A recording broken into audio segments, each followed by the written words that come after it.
Hazırladınız? Ha, hazırdır sifarişlərin hamısı. Hə, şu. Yollayasız gedərəm. Yaxşı. Yolla, yolla.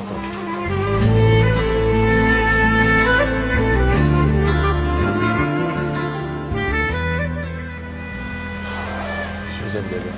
Gəl bura. Apar bu yerin matı ver ona. Həm də 30 lirasan git ki orada yemək için. Hazır, yaxşı. Hə, yazır adam.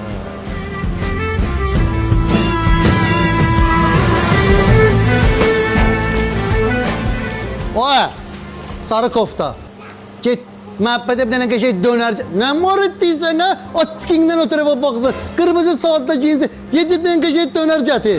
Yəni, pat presdən baxsan, yercə zakazı meylədən biraz caldır. Biraz caldır, nə baxsan? Yiyənlər yesin, yeməyənlər çöldə bomba hava var. Davay çıxar. Ha, yekə.